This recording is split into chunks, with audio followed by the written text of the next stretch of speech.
E o nome desse presidente não constava nas atas como presidente.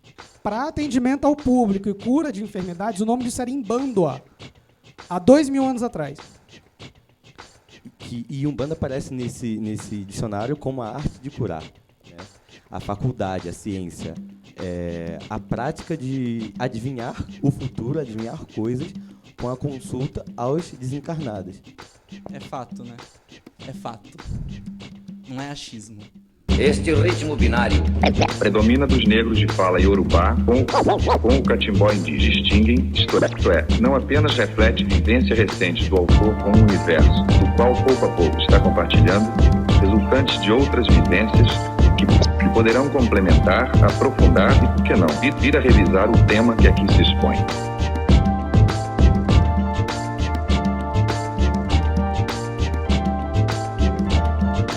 Ô Renzo, como que é essa percepção a partir da sua família, inclusive, que já fazia uma macumba e dos seus ancestrais, muito antes daquilo que se propaga pelo espiritismo de Umbanda?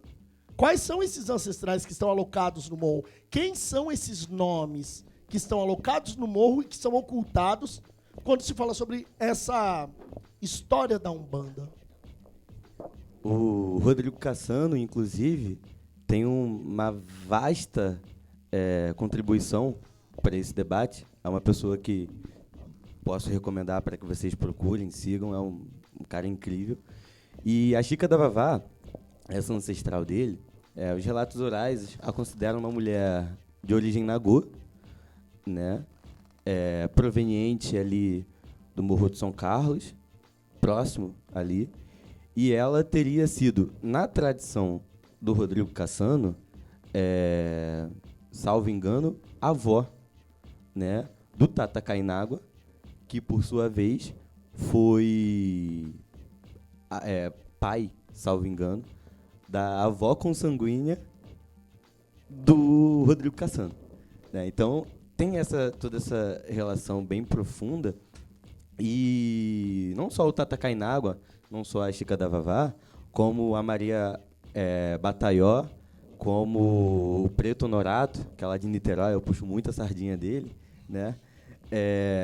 E diversos outros, Benedito Perna Seca, né? O Benedito Espírito Mal, ele era chamado pelos dois nomes, o próprio o Tata Tancredo, Mamed, Olga, Pai Criolo, Benedita Tia Fé, né? Que participou lá dos furdúncios da fundação da Estação Primeira de Mangueira, e diversos outros nomes que foram importantíssimos na construção dessa identidade cultural e religiosa carioca. Ao que me parece é que quando a gente levanta esses nomes, que é como levantar o espírito, né? Quando a gente levanta esse ancestral, a gente levanta a história desse ancestral, me parece que, de um outro lado, se tensiona um discurso que vai afirmar que não é bem isso, estão tentando enegrecer a Umbanda. E aí, o Rufino também alerta sobre uma possível polarização que se instaura no momento em que as pessoas começam a levantar a discussão sobre Banto. A Umbanda Banto. E aí a gente brinca, é Banto, quer, todo mundo quer Banto, quer, mas ninguém sabe o que é Banto. Quer, Banto tem fundamento. Mas ninguém sabe o que é Banto. Então, em que momento, pai, é possível a gente observar esse tensionamento? A gente está falando de uma Umbanda Banto? De fato, acho que não. A gente está falando de uma Umbanda branca? De fato, acho que não. Sobre o que a gente está falando quando a gente fala sobre esse campo estrutural originário da Umbanda? E eu acho que aqui é importante a gente considerar o termo afro-brasileira, né? Acho que para começar, obrigado. Essa polarização talvez que enfim, né, existiria quando a gente começa a disputar esse lugar do Banto, não é de agora, né?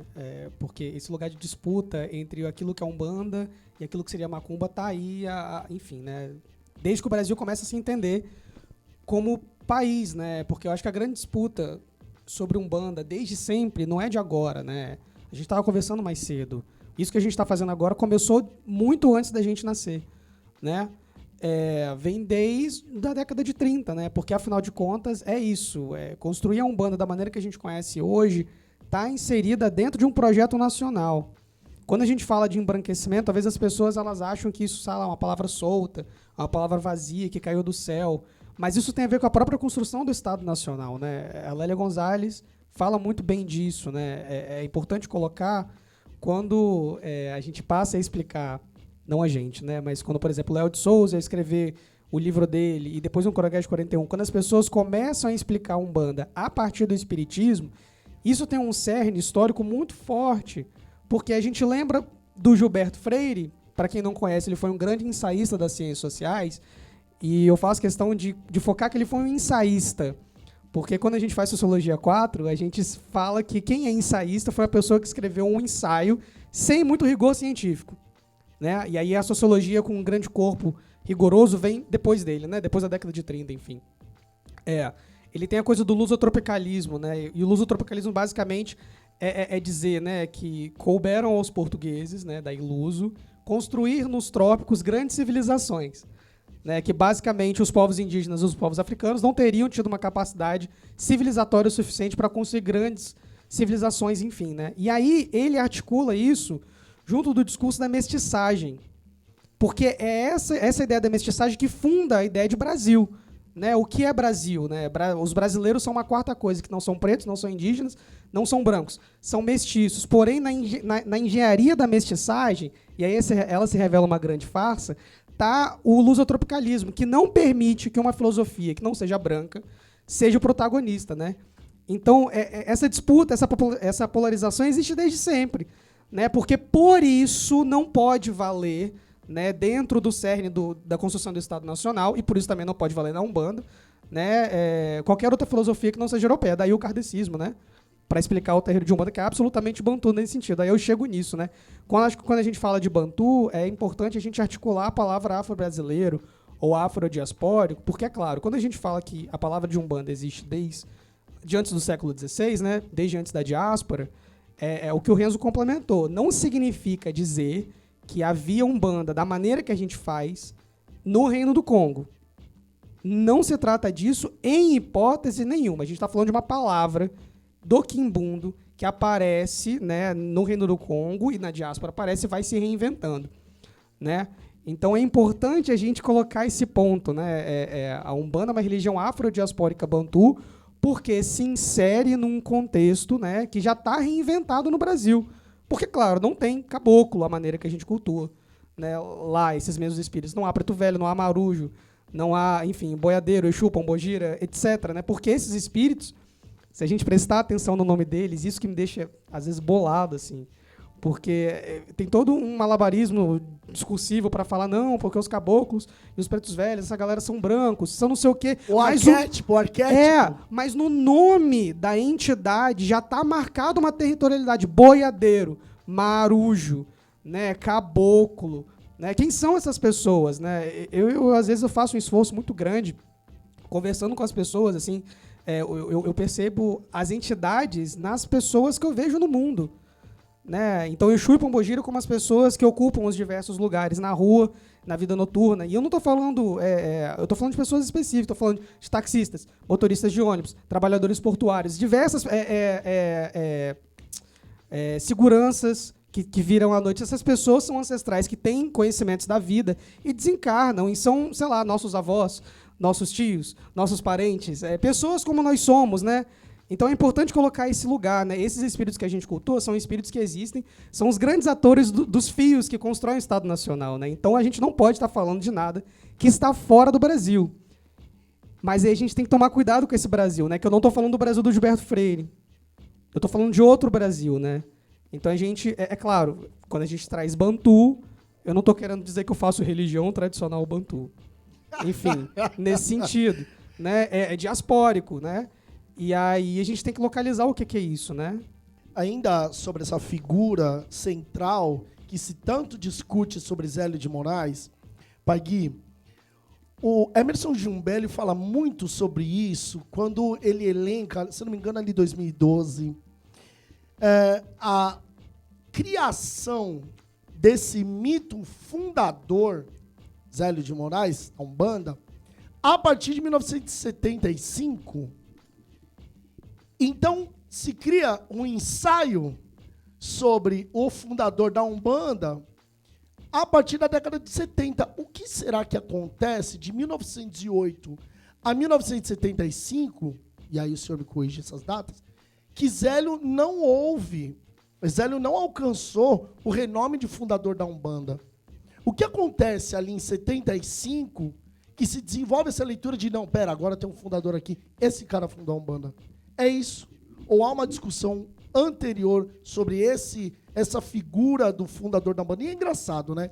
Porque a Diana Brown, na Umbanda e Política, ela vai elencar o Papa da Umbanda e o nome não era Zélio de Moraes.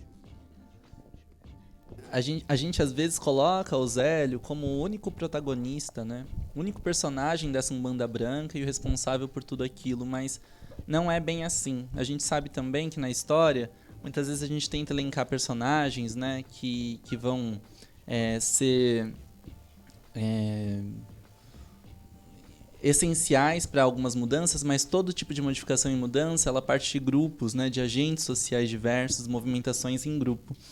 E esse grupo da Umbanda Branca, formada pelas pessoas do Zélio de Moraes, mas também pessoas que talvez nem tenham aparecido, não é, nas nossas histórias ainda, assim como do Benjamin Figueiredo e outros delegados, porque a gente fala do Jaime Madruga, mas a gente não sabe muito bem quem que ele era, não é? Então, essa história ainda está sendo construída. Agora, algo que é importantíssimo a gente pensar para essa construção do Zélio, enquanto fundador da Umbanda, que é a Diana Brown e depois o Ortiz, enfim, tantas pessoas, elas vão falar sobre essa fundação, ou esse mito fundador da Umbanda. É interessante pensar que lá nos anos 50 existe uma clivagem, né, uma separação entre essa Umbanda branca e demanda do Zélio de Moraes e aquilo que vai ser a Tenda Espírita Mirim, não é? E carece pesquisa. Por que eu falo isso? Porque venho pensando sobre isso, não é? Ali em 50 e pouco, o Benjamin Figueiredo cria o primado de Umbanda. Ou seja, ele cria uma federação dele, com os fundamentos dele. Inclusive, se a gente for bater nos fundamentos, as pessoas tentam juntar o Benjamin com o Zélio, mas os fundamentos são completamente diferentes. Lá no Benjamin tem atabaque, né? Tem tambor. No Zélio não tem. No Benjamin ninguém pode usar guia, fio de conta. Isso é estritamente proibido. No Zélio todo mundo usa. Então os fundamentos das umbandas são diferentes. Mas existe uma clivagem, então, dentro dessa federação. A antiga FEU, que passa a se chamar UEUB. O Zélio passa a assumir a vice-presidência da UEUB. E a partir dos anos 50 o Jornal de Umbanda começa a publicar. Zélio de Moraes, um dos fundadores né, no plural, da Umbanda. E a partir disso, lá nos anos 70, com as entrevistas do Zélio e também com uma figura específica, né, que é o pai Ronaldo Linhares, presidente da FUG ABC e também do Santuário Nacional de Umbanda, ele vai até o Rio e começa a espalhar, então, essa notícia que não tem fundamento nenhum. O Zélio já está muito velho. A própria UEUB começa a procurar quem são as pessoas mais velhas dentro daquela federação para condecorar elas. O Zélio é chamado de avô da Umbanda e, de repente, ele passa a ser o fundador da Umbanda. Mas esse mito elencado, né, e estudado por tantos antropólogos como a Diana Brown, como o Jumbelli, como o Negrão, esse mito construído, ele faz muito sentido quando a gente pensa que o Brasil, ele é construído em cima do racismo, não é? Onde a gente tem um apagamento, uma invisibilização da cultura negra. E esse homem branco faz muito sentido para esse projeto de Umbanda, que está em disputa desde sempre, né? Faz muito sentido para a construção desse projeto de Umbanda, colocar esse senhor, um homem branco, né, lá com seus 17 anos, incorporando um padre, não um caboclo, não é, para fundar ou anunciar uma religião, que seja. Quando eu faço essa brincadeira, né, quando Diana Brown aponta Tancredo como o Papa da Umbanda, Tata Tancredo como o Papa da Umbanda, eu lembro de um trabalho, de uns escritos do Renzo, a respeito do Tata Tancredo, quando ele tenta realizar um evento, e esse evento, se eu não me engano, É a gira é a macumba no Maracanã, não. Sim. Que é boicotado por essa Umbanda Branca. Qual Sim. foi esse episódio, Renzo? Cara, então, esse evento ocorreu no dia 13 de maio de 1965. 5? Sim, 1965. No Maracanã. E o Tata Tancredo, ele já tinha... Ele notou, né? Tal como... E aí, se você me abre essa oportunidade de fazer essa citação, os Panteras Negras notaram nos Estados Unidos que a luta contra o racismo ela devia ser uma luta também pautada na busca pela formulação, não necessariamente de uma identidade, mas de uma representação que visasse subverter todos os estigmas coloniais postos em cima da identidade negra. Então, não a fim de reafirmar, né, mas a fim de subverter. Então, por exemplo, o cabelo do negro é feio, aí os Panteras Negras. O Black é a coroa. Mas, enfim, o Tata Tancredo passa a travar uma briga não só no campo institucional, mas no campo também estético da Umbanda. Então ele começa a disputar essas narrativas na promoção de eventos que visassem subverter todos os estigmas impostos à Umbanda, né, por quem a atacava, né? E até então era a Igreja Católica a maior rival da Umbanda. Então o Tata Tancredo ele fez esse evento, Você Sabe o que é Macumba, né? Contestando o que de fato seria Macumba, né? E aí ele pergunta, você sabe o que é? Então vem aqui conhecer. A Macumba numa noite do 4º centenário. Um impressionante espetáculo de cores, ritmo e coreografia. A mais pura manifestação da arte folclórica num show autêntico, belo, fascinante. Vá a Macumba no Maracanã, dia 13 de maio, às 18 horas. Vá a Macumba no Maracanã, dia 13 de maio, às 18 horas. E um pouco antes da realização do evento, né, tanto o pessoal da Umbanda Branca quanto representantes da Igreja Católica, eles se alinham para contestar a legitimidade do aparato, né, estatal que esse evento estava recebendo, né? Então, se o Tata Tancredo ia ter disponibilizado, 100 carros para poder trazer e levar as pessoas, isso foi reduzido, né, para 30, 20 carros. Esse evento foi boicotado tanto pelos integrantes da UEUB, né, o pessoal lá da Umbanda Branca, quanto pelos líderes da Igreja Católica. Tem um autor, se eu não me engano, o nome dele é Walter Rodney, que ele fala que o liberal, em momentos de tensão, ele sempre vai se apoiar ao lado do extremista, do que violenta, né, do que ele diz condenar, mas quando surge essa necessidade, né, de ser contra algo que ele considera mais ainda condenável, ele se alia com aquele que ele condena. Então, apesar da Umbanda Branca disputar também algum espaço com a Igreja Católica, no momento em que eles precisaram condenar o que seria mais condenável do que a própria violência que a Igreja Católica promovia, tanto contra os integrantes da Umbanda Branca quanto contra os integrantes da Umbanda Molocô, eles preferiram se alinhar com os integrantes da Igreja Católica contra os integrantes da Umbanda Molocô. Mas, ainda assim, o evento foi um espetáculo, né, foi amplamente visto, e o Tata Tancredo aí se concretizou de fato, como o Jornal do Brasil já citou uma vez, que ele era a autoridade máxima da Umbanda na época. Muitos dos escritos contemporâneos que observam a história da Umbanda buscam legitimidade a partir da ciência.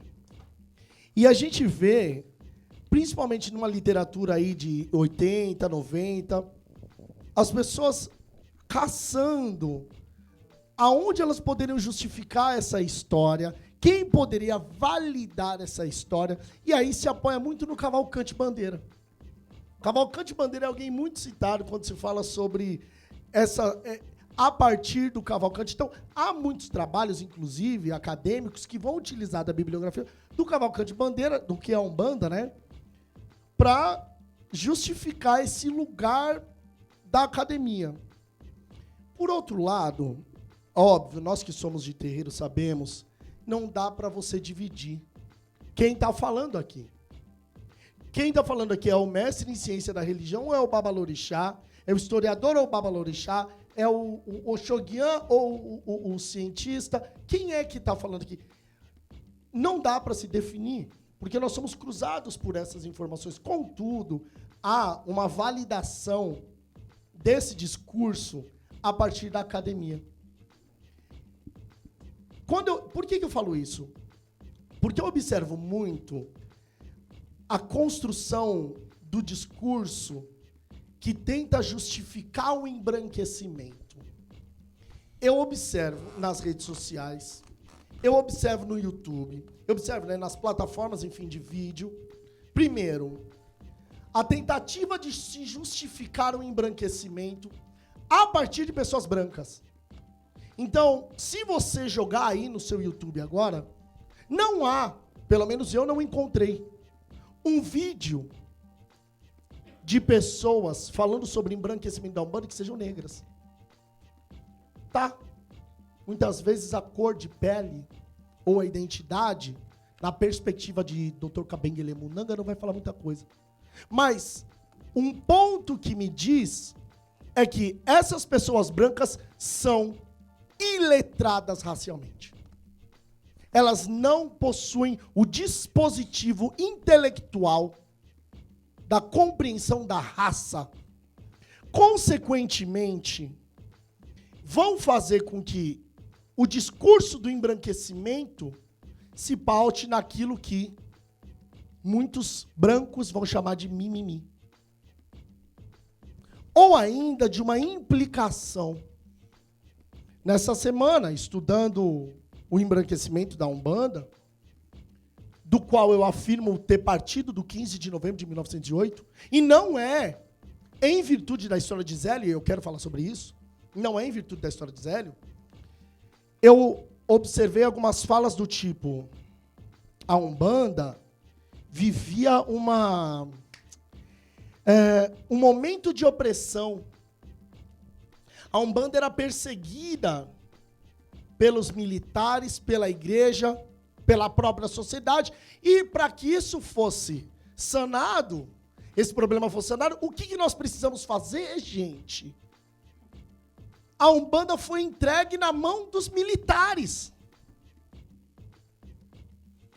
Mano, sem o mínimo constrangimento. O senhor afirma que a Umbanda foi entregue na mão dos militares.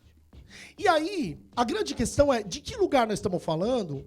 Porque, em algum momento, o religioso se sente ofendido. Quando ele tenta sair, né, dessa fragilidade branca que a Robin DiAngelo fala, ele se sente ofendido. Primeiro que o branco se sente ofendido quando eu chamo ele de branco. Estranhíssimo. Né? Segundo, que ele se sente ofendido quando eu falo que a Umbanda está embranquecida. E ele não se permite ouvir um homem preto dizer e explicar o porquê. Ele só vai dizer, eu estou muito triste com essas afirmações. Eu estou muito chateado. É a fragilidade branca. Esse é o legítimo mimimi. Esse é o legítimo mimimi. Não é possível que as pessoas não entendem que a espiritualidade preparou. E se não fosse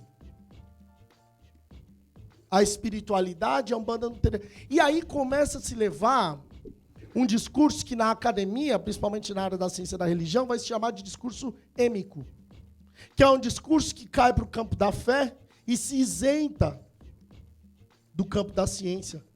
E o campo da ciência é importante, principalmente quando a gente fala da história. Não dá para se criar uma história a partir do vento. Não dá para se justificar uma história a partir do nada. E é isso que a contrapartida do embranquecimento da Umbanda vai tentar afirmar. Então eles vão me trazer um acadêmico para dizer aquilo que não se diz, aquilo que não se prova. E aí eu quero dizer a vocês que quando eu estou entrando no campo do embranquecimento, tá? E eu não vou ter tempo de falar de Luzia Pinta, de Pai Gavião, enfim.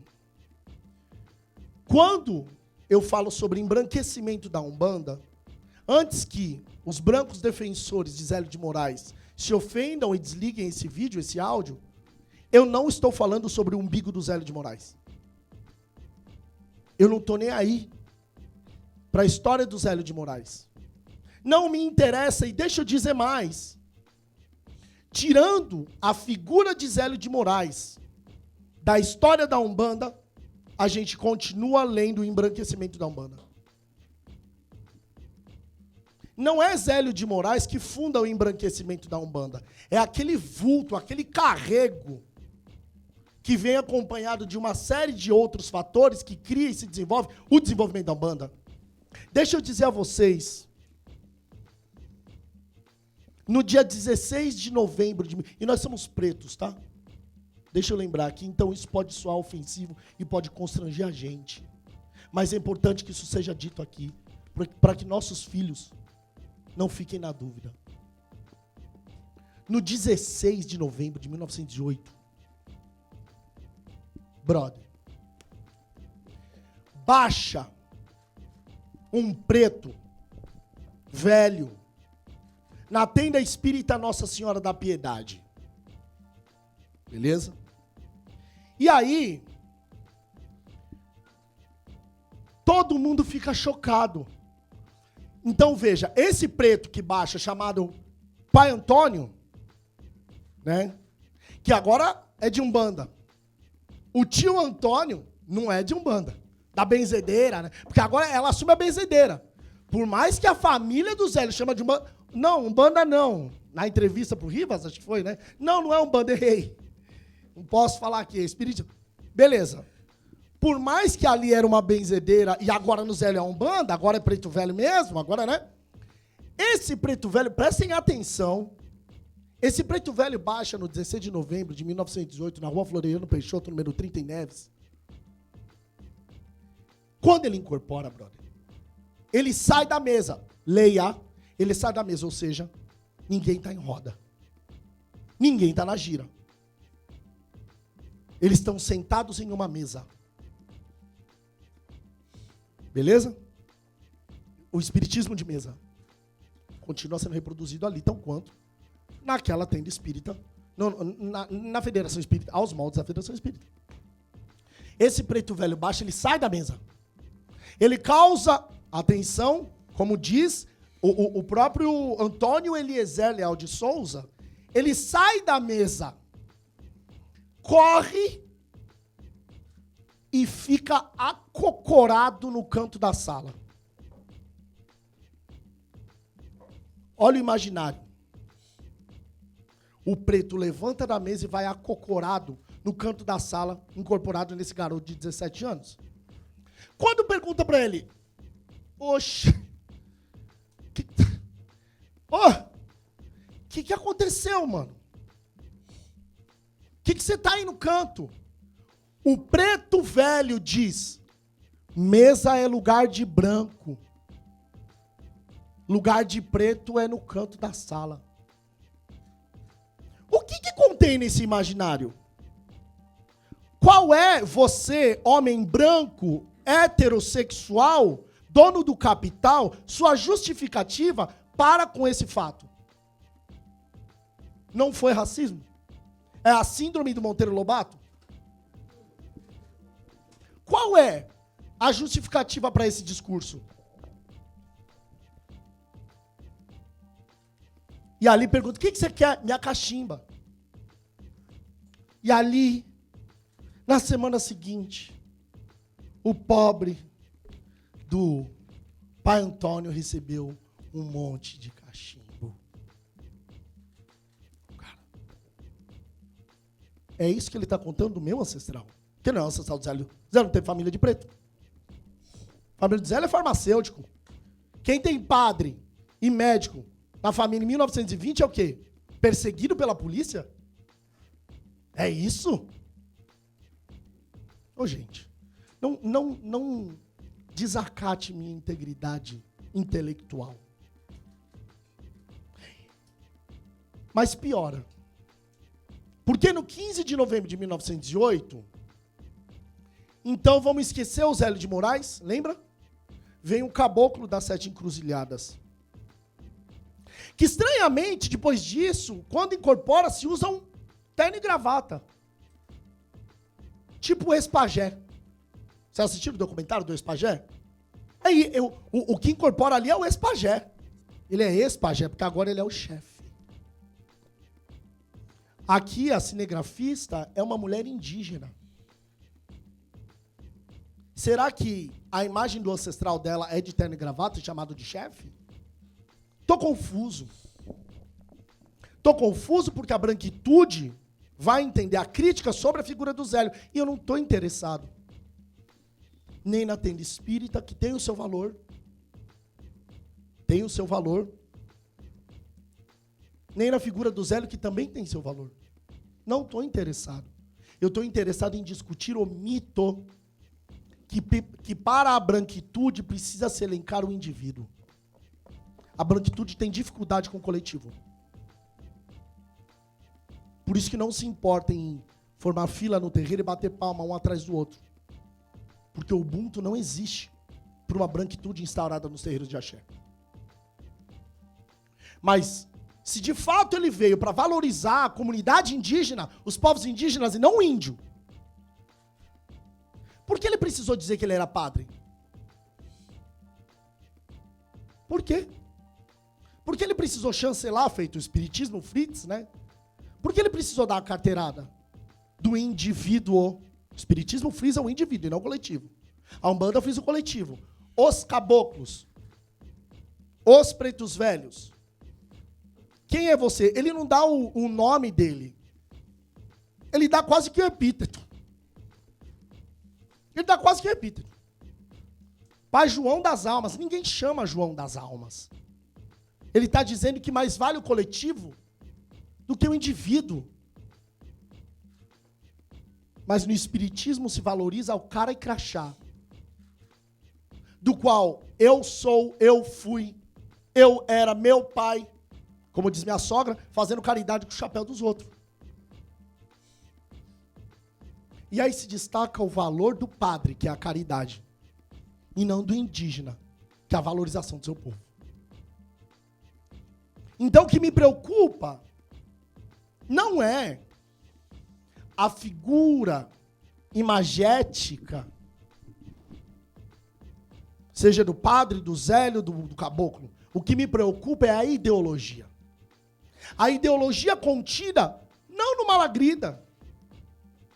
A ideologia contida nesse caboclo. O perigo é o caboclo. O perigo é o discurso do preto velho que vai fazer com que as outras pessoas pretas aprendam que lugar de preto não é na mesa. Embora não tinha, né? Mas lugar de preto não é na mesa. Essa é a grande questão. Ao final desse meu olhar, o que me importa mesmo é discutir como isso se perpetuou até hoje. Como é que nós chegamos até aqui com essa história? A quem interessa a manutenção desse pacto da branquitude instaurado dentro da história da Umbanda? Então é uma construção, e quando eu falo sobre embranquecimento, eu falo sobre isso. Quando eu falo sobre embranquecimento, eu não falo sobre a figura do Benjamin Figueiredo. Falo. Eu não falo nem sobre a figura do Zélio. A minha preocupação é discursiva. E que daquele 15 de novembro de 1908 até hoje, 5 de agosto de 2022, está presente nos terreiros de axé. Então é importante que, entrando nessa pauta do embranquecimento, nós entendamos que não é sobre o umbigo do branco. Branco não é sobre o seu umbigo, não é sobre sua figura. O mundo não gira em torno de você. Mas há uma questão ideológica que está invadindo há centenas de anos os terreiros de axé. Então, é importante, mais do que isso, é perceber o impacto que essa reportagem teve. E como isso alimentou a birra de alguém ou alguns dos quais jamais tiveram seus lugares de privilégio questionados. Não é nem ameaçados, gente. Questionados. E aí surgiram aquilo que eu vou chamar de revolta. Mas não a revolta do Abdias, do Pantera Negra. A revolta simétrica a esse movimento neoliberal que existe hoje na nossa sociedade, amparado pelo Jair Messias Bolsonaro. Que é uma revolta anti-ciência. Que é uma revolta anti-vacina. Porque se você é contra a história, você é contra a ciência. Então, há um movimento anti-vax na Umbanda que nega a história e a ciência. É sobre isso. Porque se você está disposto a contrapor a ciência, você precisa reconstruí-la. É dessa forma que funciona a cadeia de ciência. E eu acho que qualquer acadêmico deveria pensar a partir disso. Qualquer um. Seja ele desse terreiro ou da Tênis Espírita Nossa Senhora da Piedade. Essa semana, a Renata e o professor Silvio Almeida tiveram uma reunião com um intelectual chamado John French. E ele trouxe uma frase que eu fiz questão de trazer ela aqui, que é: não confunda acadêmico com intelectual. Não é porque partiu da academia que há uma intelectualidade naquele discurso. E quando a gente traz essa leitura para o terreiro, essa intelectualidade está forjada no chão do terreiro. Então eu não preciso ser um acadêmico para falar sobre as questões fundamentais que estruturam a Umbanda. Eu posso ser um babalorixá, que é um intelectual de axé. É um intelectual orgânico, como a gente vai chamar. Então não é sobre reunir acadêmicos e pensadores, é sobre reunir pessoas de axé, que têm comprometimento com o discurso. É fundamental pensarmos dessa forma. E aí, quando eu falo sobre embranquecimento, voltando nesse discurso de embranquecimento, eu olho e penso, hoje há um movimento talvez maior do que quando nós começamos a viver Umbanda, que questiona algumas práticas.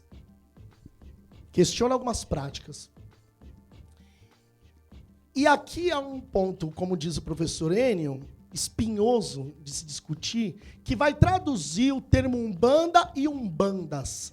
Eu considero o termo Umbandas perigoso,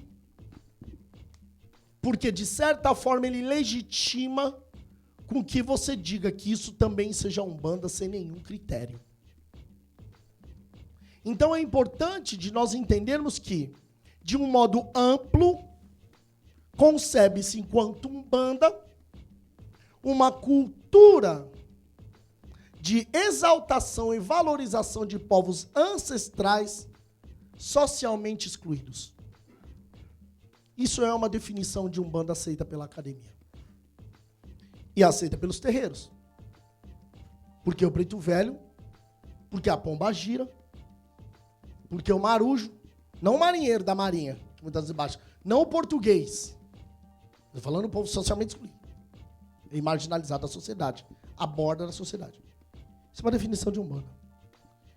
Para além disso, tem a minha prática, a sua prática, a prática,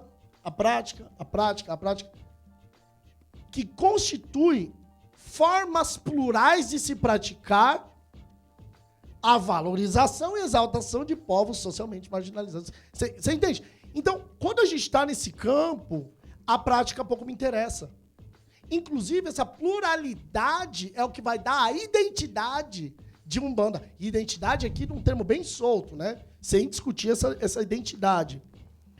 Óbvio que se eu perguntar pro Renzo o que ele pratica da Umbanda, a Umbanda dele vai ser outra Umbanda. E ainda assim, Umbanda... E o que não se dá para colocar nesse balaio? Porque o ponto é esse. O termo umbandas ele deve ser utilizado com critério, com rigor, uma vez que ele, quando mal utilizado, permite com que eu diga, não, mas na minha umbanda tem reiki. Os meus guias aplicam reiki, inclusive Jesus Cristo aplicava reiki. Cara, eu ouvi isso.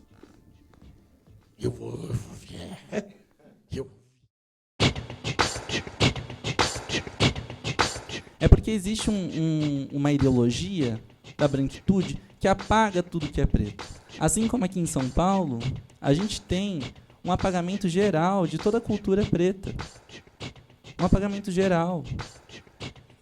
É muito engraçado, eu acho, assim, porque Orixá Malê, ele tá no cerne da disputa do nome da religião, assim, né? Porque diz a história, né, dos descendentes de Zélio de Moraes, e aí as coisas começam a ficar mais confusas ainda, para legitimar a história oficial. Será que faz sentido a gente olhar pro preto velho, né, que se senta à mesa, e achar legítimo ele se levantar e sentar no canto porque ele é um escravo?